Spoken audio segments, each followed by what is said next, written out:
Big Value, Big Business Podcast, episode 12.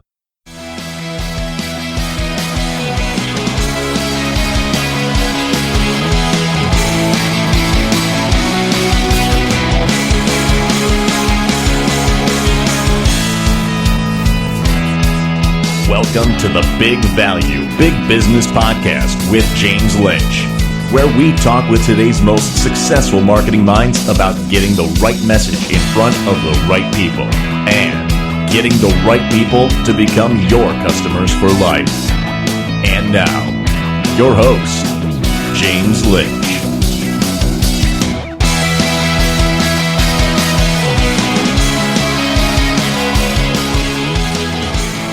All right, welcome back, my friends, to yet another edition of the Big Value, Big Business Podcast. I am your host, James Lynch.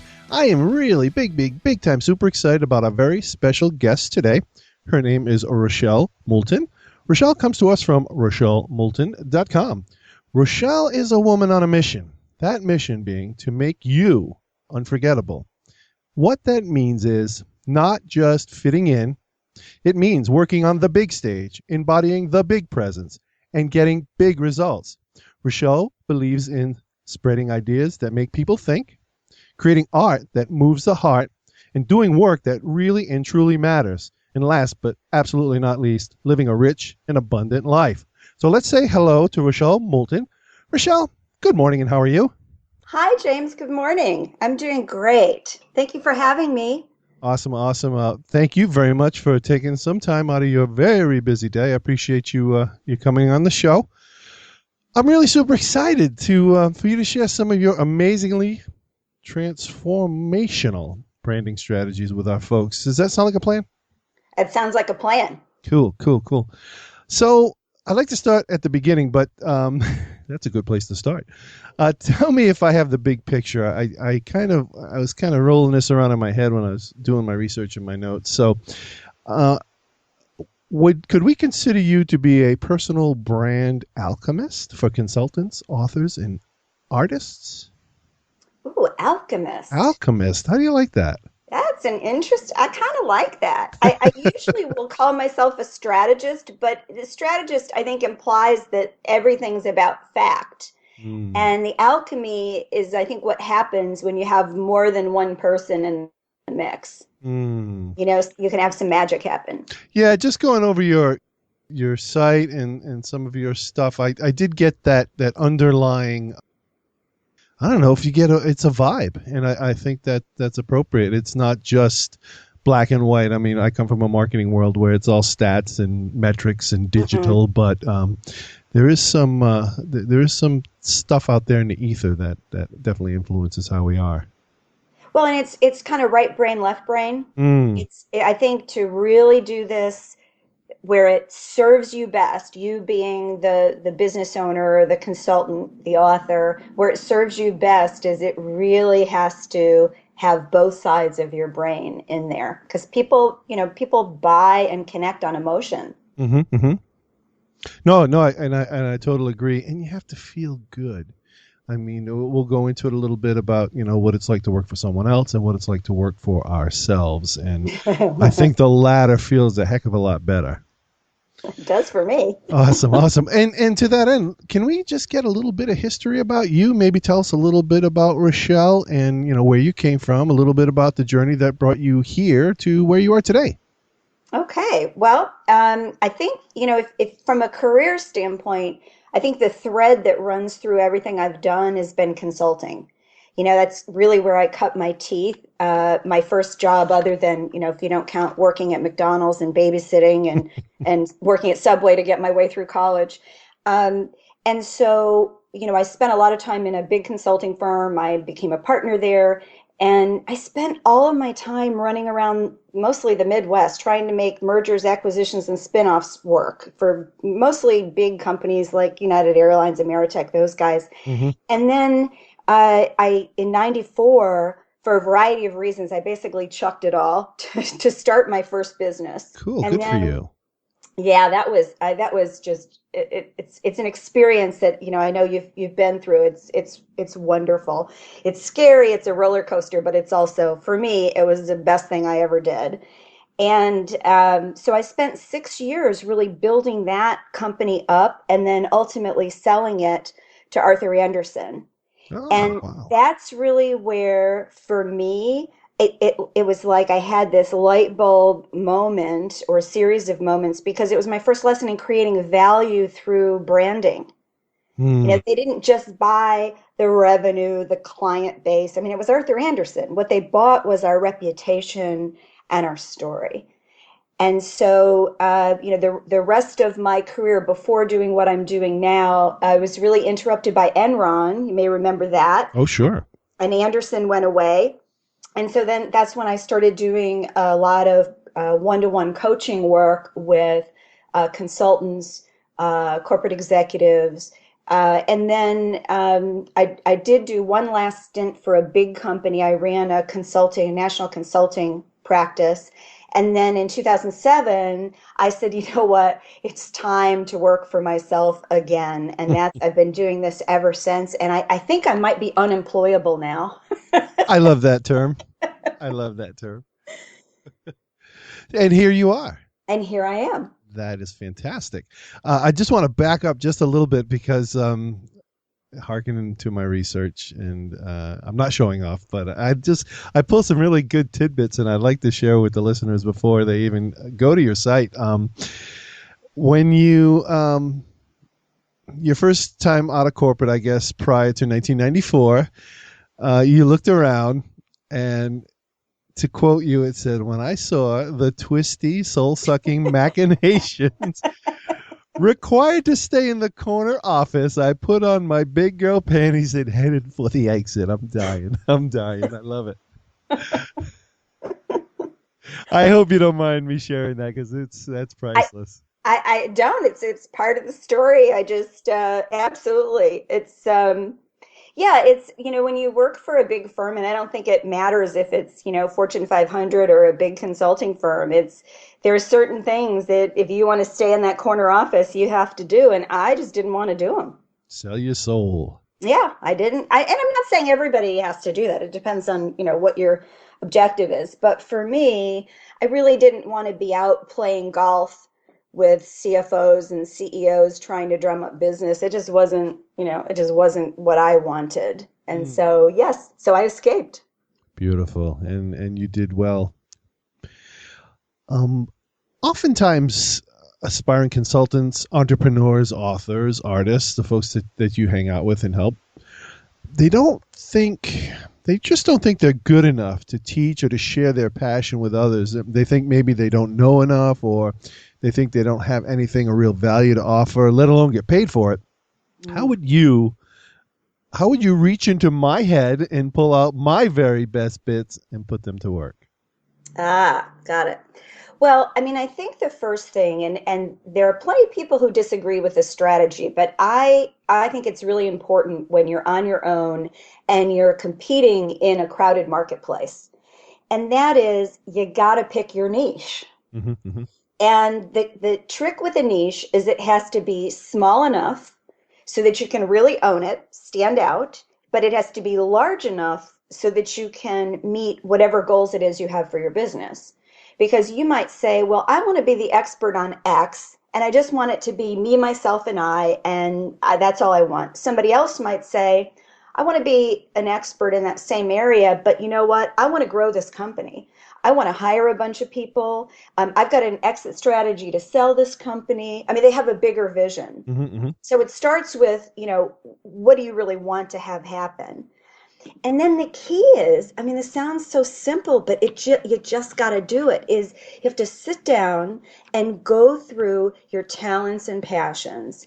And then the biggest thing, and I will tell you how to do this, or your listeners how to do this, is where I get the best data is from what I call your experiences and stories. And so what I will ask clients to do, I'll give them a worksheet and say, I want you to write down all the pivotal experiences that happened to you. Growing up, in your first job, in your 10th job, whatever. I want it all. And and of course I keep secrets for a living.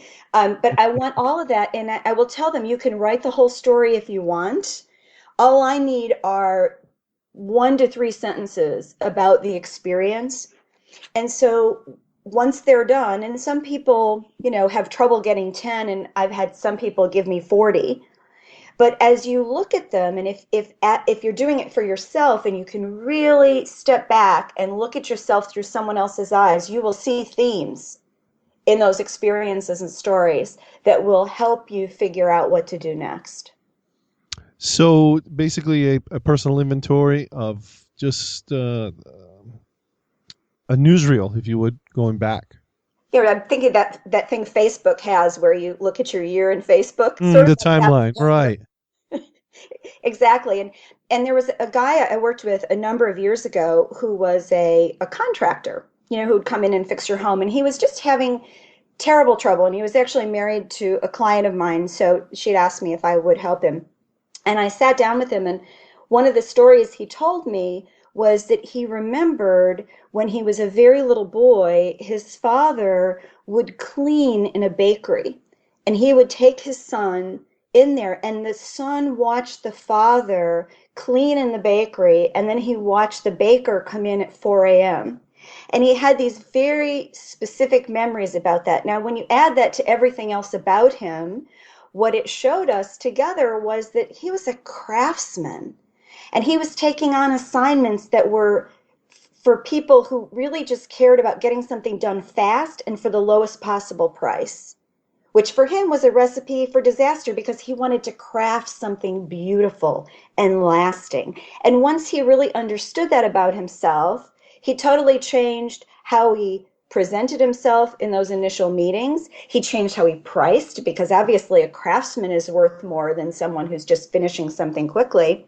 And so we were able to take something as simple as that childhood memory, and for him, that gave him something to latch onto when it got scary asking for more money from clients. Yeah, so safe to say that he was holding on to those less than happy memories, and he didn't think it was good enough? Yeah, I really do believe that was at its core, and it was just the opposite. His work was really wonderful, and he wasn't getting people who appreciated it. Yeah. And do you have? I kind of recall when I was on your website that you have those worksheets. Yeah, there's a worksheet. If you sign up for the email list, you can download the worksheet. It's right. It'll be right on the it's actually on every page. If you go up to the pink bar at the top, there's a place to download that worksheet. Okay, well, and we'll plug that again towards the end there, because I want everyone to have access to this. This is good stuff. I mean, to take someone like your last client and that you spoke of, and to go from, I don't want to say, for the lack of a better term, maybe a jack of all trades handyman to a specialist in demanding specialty craftsman prices. That's totally awesome. What an alchemy. Alchemy it was. Certainly was. So tell me now, can we turn the mirror maybe on yourself, and maybe tell me when did you think or know or feel that you had the talent to do this and knew this is what you wanted to do to help people reach in and pull out the best of themselves? Well, I think like my clients, I certainly had plenty of doubts.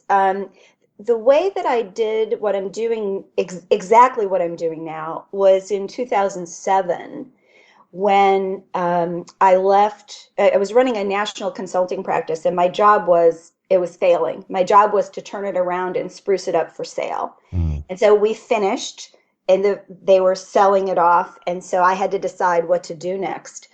And at first I thought, I'd worked so hard. I think I wanted to just take it a little easy and kind of figure out what I wanted to do next. And so I took on 2 very small projects, but they were with identical firms on paper, but very, very different. They were run by people who were experts in their field. They were strategy people, but they looked the same. If you looked at them on the web and you looked at their, hard copy marketing materials, they looked the same. Mm-hmm.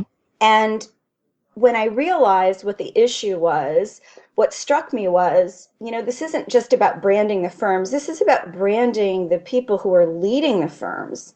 this is really about differentiation. And so I then spent most of that year doing extensive research, extensive reading. I developed some tools. I then tested those tools on some beta people, as I affectionately refer to them. Your lab rats.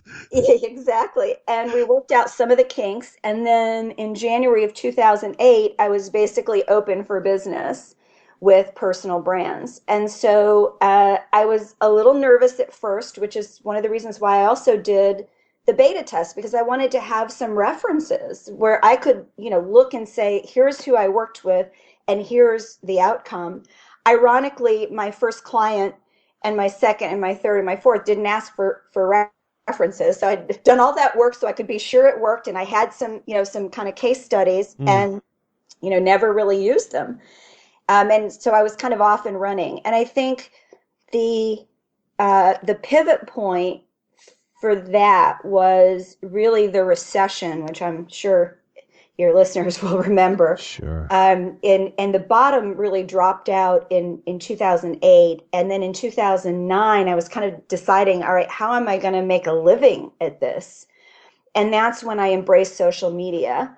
And coming back to the question you asked about, who am I to do this, basically, which we all ask ourselves, is that it was really hard in 2009 to start putting myself out there in social media. But I kept saying to myself, if not me, who? If not me, who? And again, for me, when I get, nervous about something like that, I focus on the audience. And I don't mean as an amorphous blob, but I mean as individual people, because what I really want to do is I want to help them. I want them to get this. And if I do nothing else, I can feel good that somebody's got that message, and that's why I'm here in sort of a cosmic sense. And so that's whenever I start to feel like, oh, maybe this is too risky, I shouldn't put myself out there.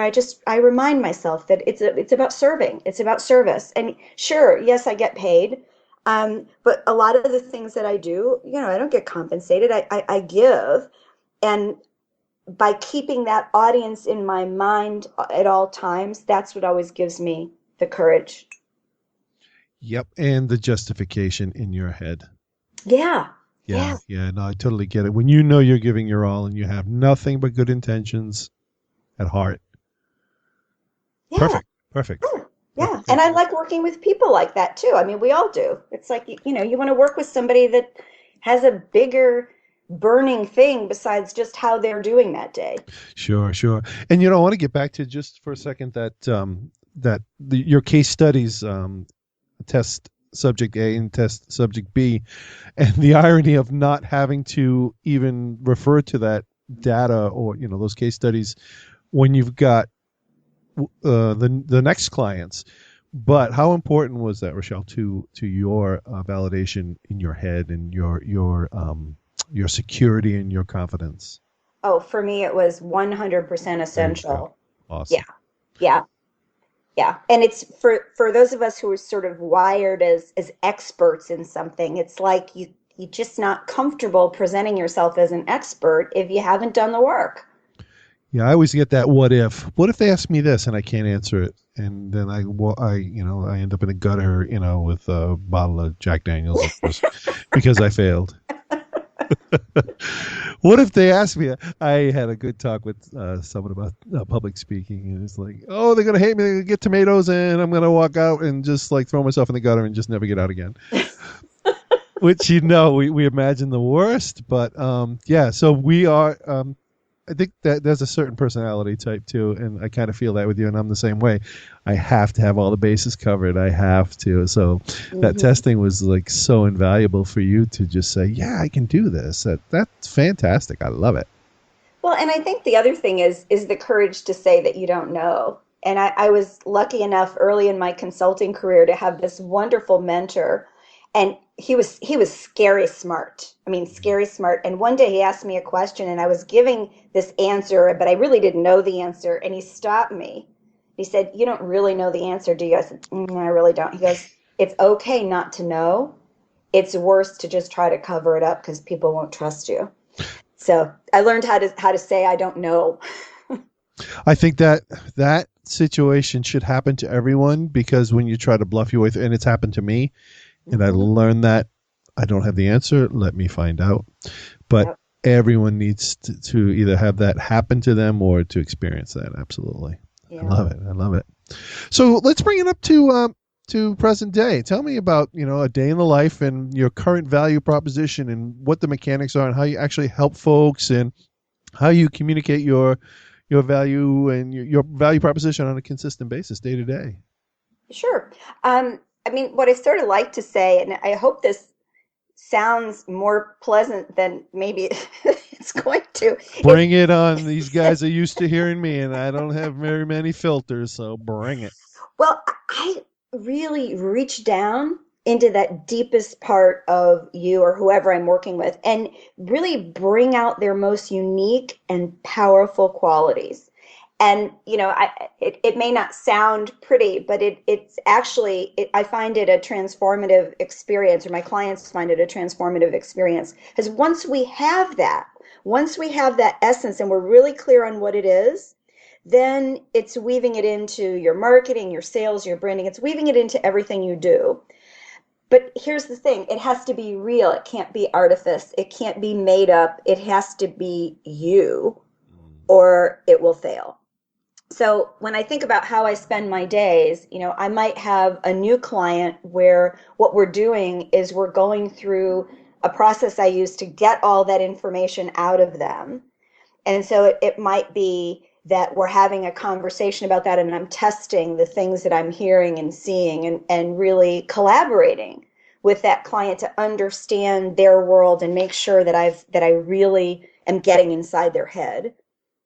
And then a lot of times I'll work just on a coaching basis. And so somebody will call me and say, this is what happened to me today on social media, or this is what this client did. And we brainstorm.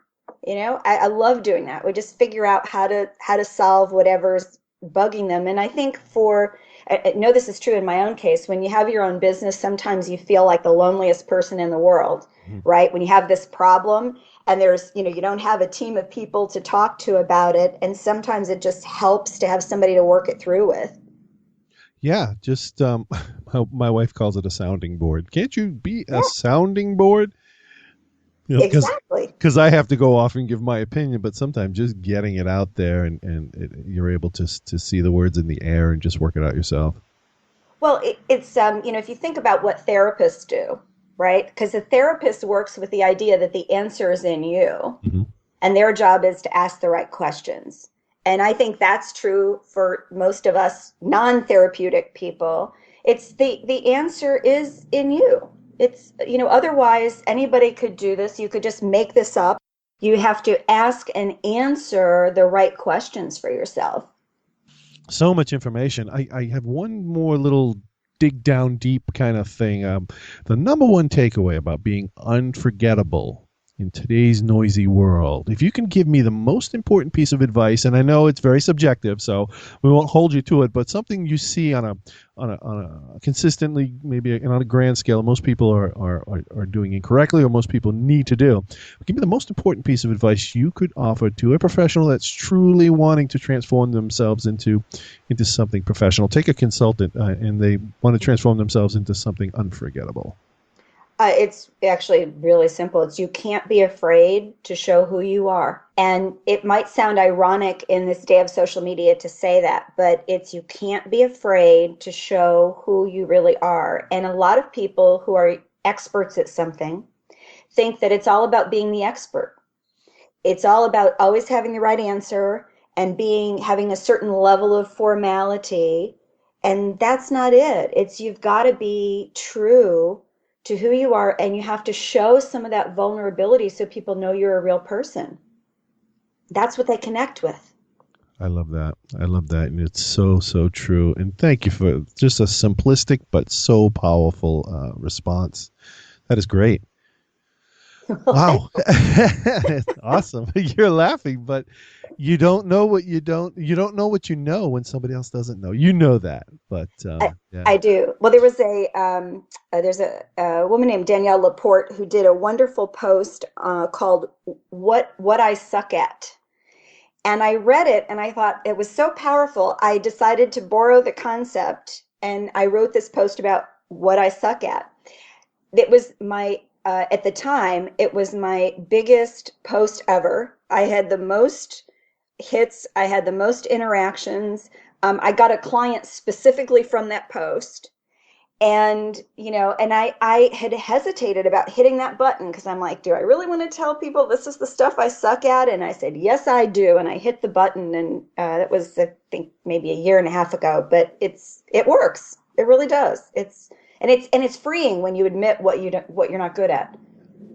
And you so walk the talk, because you just got finished saying that's the number one thing is don't be afraid to show people who you really are.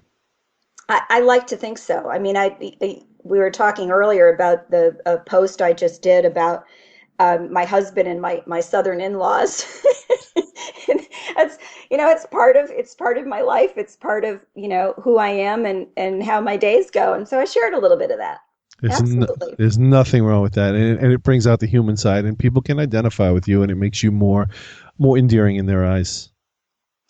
We'll find out, right? No, Awesome. So let's talk about, as we wind down a little bit, let's talk about your mindset. I mean, you're totally upbeat. You have to be upbeat for other people.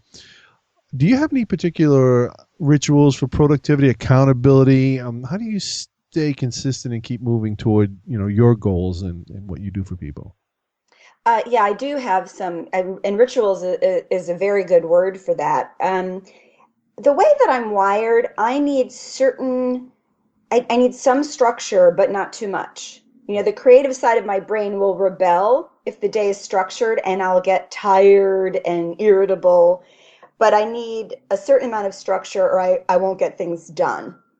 So a few things. One is I have a ritual before I shut down my computer for the evening, and I do try to shut it down, is I'll go on Twitter. For me, Twitter is the last thing that I'll do, and I do Twitter for some clients, so I'm checking in for myself and for some other people.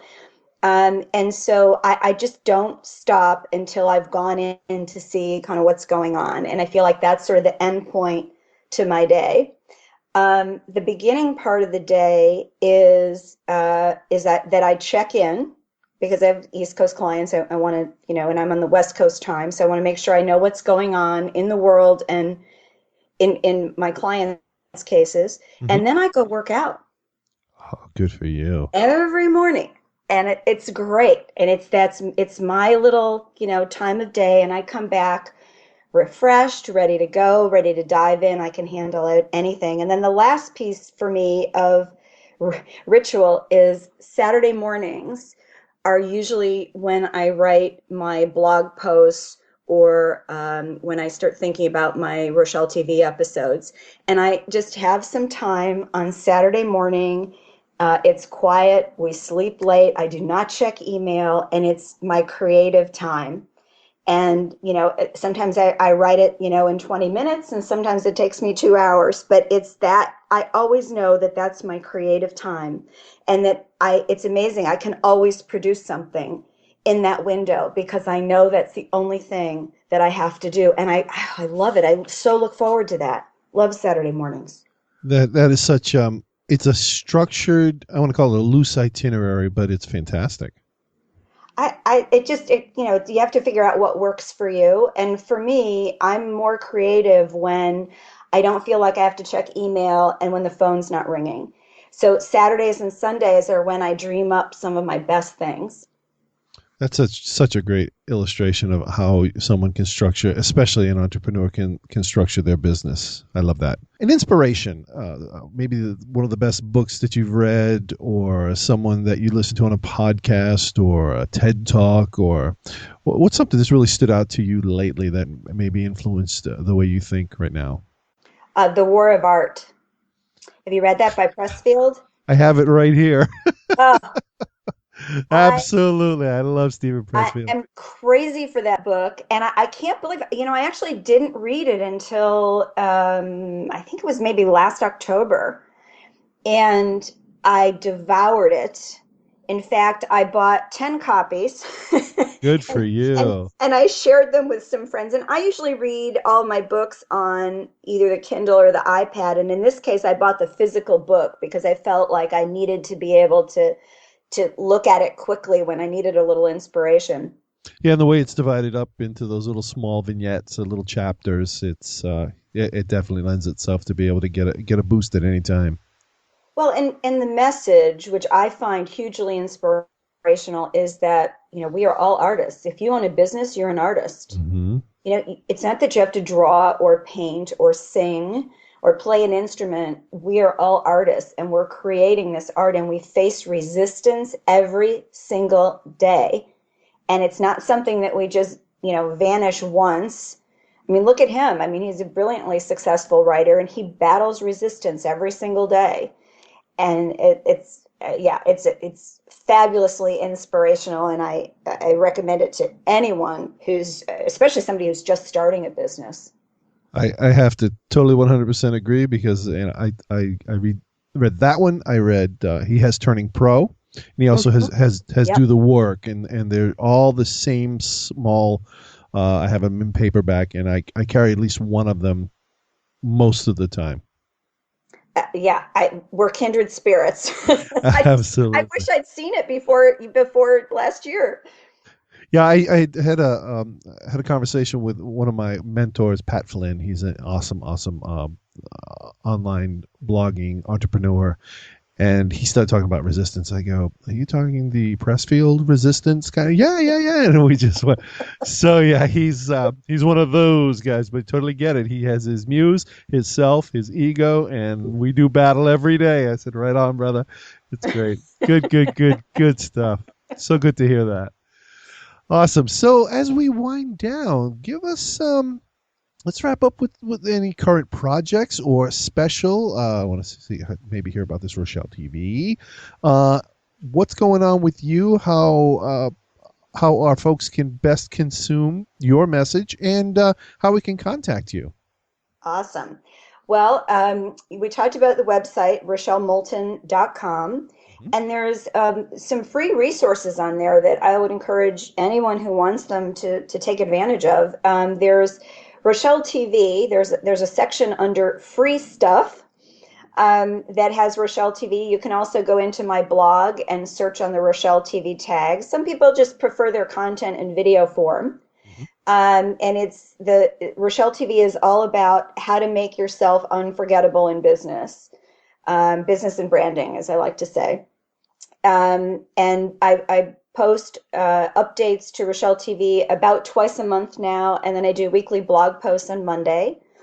It literally just came up last night. I've got my new programs for 2014. Those are under the Work With Me section, and I'm pretty excited about those. I'm starting a consulting mastermind group in second quarter. It's the first time I've done that, so I'm pretty excited to see where that goes. And then I'm finally working on a digital kit, which is sort of the idea of everything I wish I'd known when I started my first company. Everything about how to brand yourself, how to market and sell yourself. So that's going to be a downloadable digital product? Yes. I don't have a target date on that yet. Speaking of needing structure. But I've got an outline for it, and it'll come out sometime in 2014. I should also mention Twitter. Twitter, I'm at Consulting Chick, and I love to connect with people on Twitter. Yeah, I love that. I love it. I was going to get back to your digital products for a second, just to say, is that going to be the MBA for Unforgettable? You know what? It's going to be the MBA/MFA, Master of Fine Arts. Got it. Because it's right brain, left brain. But yes, I'm enriching it with sort of worksheets, but also some videos. I think, we all learn different ways. I think it's helpful to have some things that you watch and some things that you fill out and some things you read. Yeah. So true. We look forward to that. And please keep us up to date so we can tell my listeners actually when that comes out. And I would love to see it myself. Well, thank you, James. Maybe you'll be a beta person. Oh, I'm in. Sign me up. Actually, I'm going to We'll talk about that mastermind as well. But for the sake of the podcast, I thank you so much. You've been so generous with your time, Rochelle, today. Thank you very much for coming on. Well, thank you so much, James. It was fun to talk with you. Awesome, and same here. And I look forward to talking to you again real soon. And have yourself a great day. Thanks, you too. Okay, take care now. Bye-bye. Bye. All right. I hope you enjoyed our chat today with Rochelle Moulton. Please visit Rochelle at RochelleMoulton.com or on Twitter at ConsultingChick. You can find the show notes and the highlights of this interview at BigValueBigBusiness.com/episode 12. Or just go to BigValueBigBusiness.com and type Rochelle, that's ROCHELLE, into the search box for easy access. Hey, and while you're on the site, take a second and leave a comment, either about this interview or about the show overall. Or if you prefer, click on over to iTunes and subscribe to the show. Heck, if you feel like it, go ahead and leave a review on iTunes. I'd really appreciate it, and an honest review always helps me get the show in front of more people. So if you would, click on through any of the links on the site, head on over to iTunes and subscribe, possibly leave a review. So, hey, I really hope we brought some big value into your day. You take care, and I'll be talking to you real soon. Thanks for listening to the Big Value, Big Business Podcast at www.bigvaluebigbusiness.com.